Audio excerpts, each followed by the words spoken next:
et qu'il illumine les yeux de votre cœur. Que Dieu ouvre, pas les yeux qui sont sur votre tête, mais les yeux qu'il a mis à l'intérieur de votre cœur. Oui, pour que vous sachiez quelle est l'espérance qui s'attache à son appel. Quelle est la richesse de la gloire de son héritage qu'il réserve aux saints. Ce que Dieu a réservé pour vous et moi. Vous et moi. Dieu veut que les yeux qui sont à l'intérieur de vous s'ouvrent pour que vous puissiez voir ce qu'il a réservé pour vous et moi qui avez accepté Jésus. C'était la prière de l'apôtre Paul. Il savait que les yeux intérieurs des chrétiens étaient fermés. Je vous en supplie. Ils étaient déjà chrétiens, mais les yeux de l'intérieur étaient fermés. Les amis, être chrétien, ça ne suffit pas. Dieu veut nous amener dans son rêve. Le rêve qu'il a mis dans notre cœur. J'ai expliqué au pasteur que le ministère d'un pasteur est plus grand que son église. Paul dit que je prie que Dieu vous ouvre les yeux de l'intérieur. Il y a les yeux à l'intérieur de quelqu'un qui a faim et qui n'a pas de maison. Et la prière de l'apôtre Paul, c'est que cette personne pauvre ouvre ses yeux de l'intérieur afin de voir ce que Dieu a réservé pour elle. Quand ça s'est passé dans mon cœur, lorsque mes yeux de l'intérieur se sont ouverts, alors j'ai su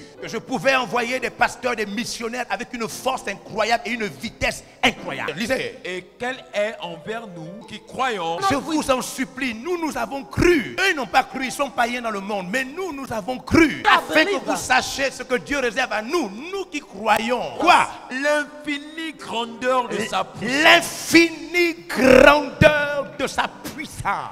Vous êtes obligés de me croire. C'est pourquoi il veut que les yeux de l'intérieur s'ouvrent. Vous savez, ce qui me blesse, me choque. Un chrétien est payé à 300 000 francs. Il paye sa maison, il envoie ses enfants à l'école. Il vient à l'église, pour lui, c'est ça la vie. Dieu a plus que cela. Il dit l'infinie grandeur de sa puissance. Si avec ta force, tu as pu trouver un travail, avec la force de Dieu, tu trouveras un rêve.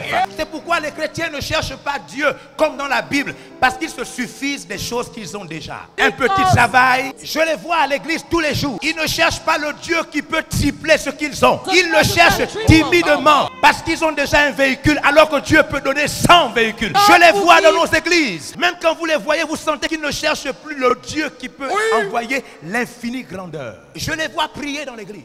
Ils ne croient pas que Dieu peut multiplier 1000 fois ce qu'ils ont eux-mêmes par leur force humaine. C'est la raison pour laquelle ils ne prient plus la nuit. C'est la raison pour laquelle ils ne jeûnent pas des semaines. C'est la raison pour laquelle ils sont faibles dans l'église. C'est la raison pour laquelle les pasteurs, nous faisons des petits ministères. Parce que nous ne savons pas que Dieu est capable de transformer une vie en un rêve. Lorsque vos yeux intérieurs ne s'ouvrent pas, vous vivez une histoire, mais vous ratez l'histoire de Dieu.